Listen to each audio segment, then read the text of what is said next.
The mythical island civilization of Atlantis has enthralled humanity for over 2,000 years. First described by the Greek philosopher Plato in 360 BCE, Atlantis was said to be an advanced empire that sank into the sea after an attempted invasion of Athens.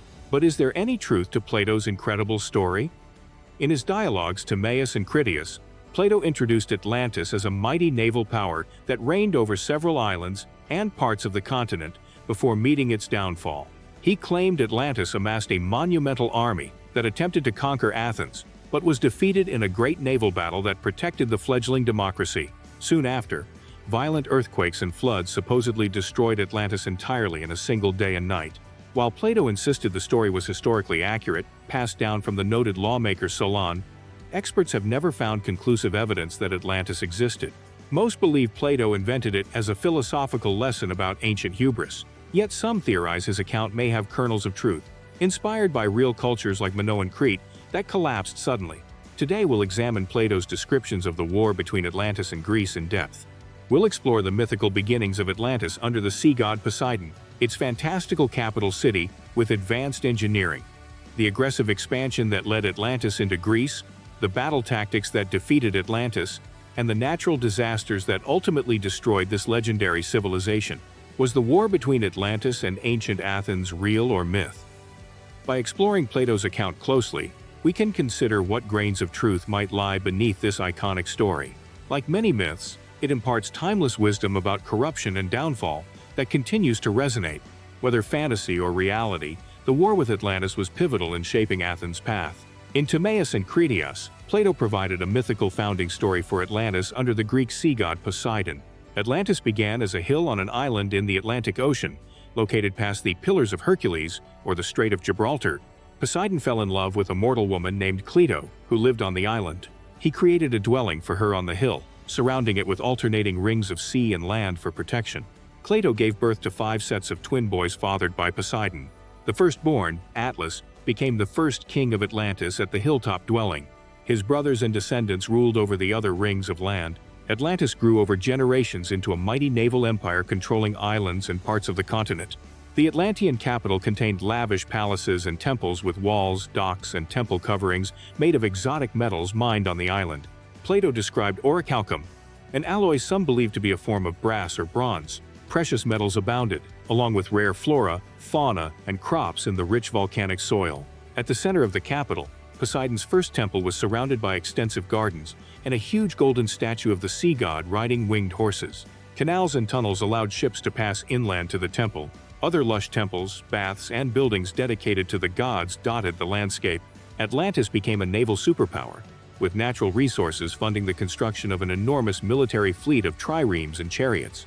But over time, corruption infected the ruling classes. As their power grew, the kings lost touch with Poseidon's values, turning instead to mortal greed and hubris. Their wealth led to materialism, moral decay, and aggression toward other lands.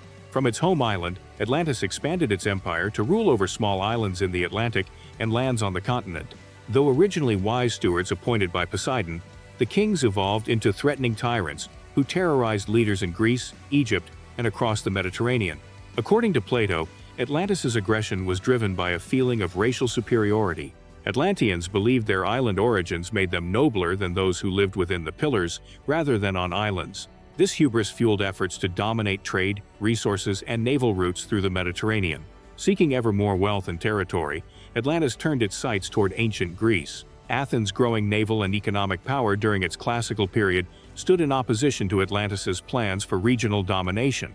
Athens arose as the first democracy, ruled by the people under enlightened laws of justice and equality. This contrasted sharply with Atlantis, by then controlled by arrogant aristocrat rulers who oppressed their own citizens. A clash between Athens and Atlantis seemed inevitable. Plato sets the attack on Greece some 9,000 years before his own time, making the Atlantis War approximately 11,500 years ago, or 9600 BCE.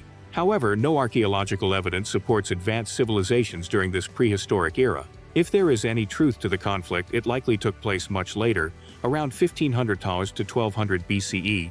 Some speculate that details in Plato's account better match the Minoan civilization on Crete and Thera during this period.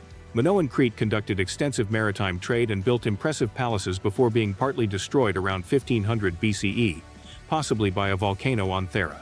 If so, memories of an ancient war between Minoan seafaring culture and early Greek city-states like Athens may have inspired Plato's Atlantis legends. In Plato's telling, Athens drove back Atlantis because its enlightened leader Solon foresaw the coming invasion through his wisdom and gift of prophecy. By heeding Solon's advice, the early Athenians had time to prepare their navy and strategies. Their resistance prevented Atlantis from enslaving Greece and expanded civilization. When Atlantis finally attacked, Athens was ready. Under the guidance of the values and foresight of Solon, their navy stood as a bulwark against conquest from the sea. Atlantis sailed into the Mediterranean with a giant fleet of 1,200 advanced trireme warships, with 3 banks of rowers for maximum speed and maneuverability. Plato claimed Atlantis also brought some 1.2 million sailors and warriors, though historians consider this an implausibly huge number for the era. In contrast, Athens had just 200 ships at its naval base on the tiny island of Salamis, west of the Athenian port. But the Athenian fleet had several advantages that would prove decisive. Their triremes were lighter, faster, and able to sail in shallow water, unlike the bulkier Atlantean vessels. The Athenians employed new naval battle tactics as well, ramming and breaching the hulls of enemy ships, rather than traditional boarding. Their ships had brass ram fronts designed to smash through ship sides and sink them rapidly.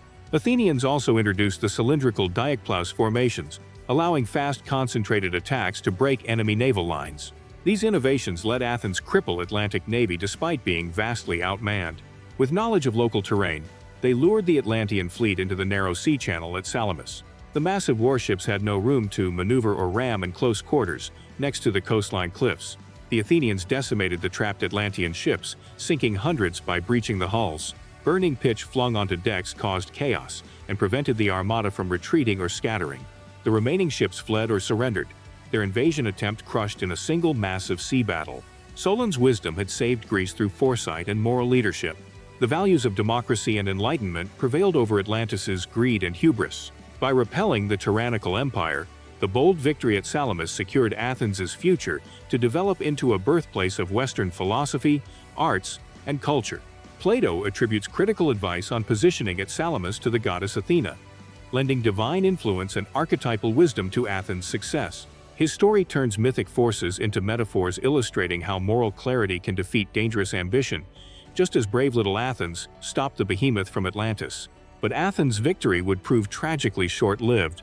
According to Plato's account, Atlantis suffered violent earthquakes and floods on the same day news of the failed invasion reached the island capital. A night of destruction submerged the entire civilization underwater, punishing Atlantis for its hubris. Plato describes massive earth tremors that caused Atlantis's islands to sink away in a single dreadful day and night. Violent flooding extinguished the once flourishing empire. As the sea islands disappeared beneath the waves, he depicts the Athenian victory as wiping Atlantis entirely from the map. Could a real cataclysm have destroyed Atlantis? While unlikely in just one day, gradual climate change and rising seas after the last ice age flooded huge swathes of land worldwide. Close to 12,000 years ago, the Mediterranean alone lost over 5 million hectares of coastlands and shallows to the rising waters. Lands now under 300 feet of water could have harbored villages and towns before the seas overtook them, over centuries. Another speculation is that the explosion of Thera on ancient Crete spawned a tsunami that struck the Minoans, inspiring the Atlantis legend. Around 1500 BCE, the volcanic island of Thera erupted with the force. If you enjoy this video, please give it a thumbs up and subscribe to my channel for more video like this. Thank you for watching and see you next time.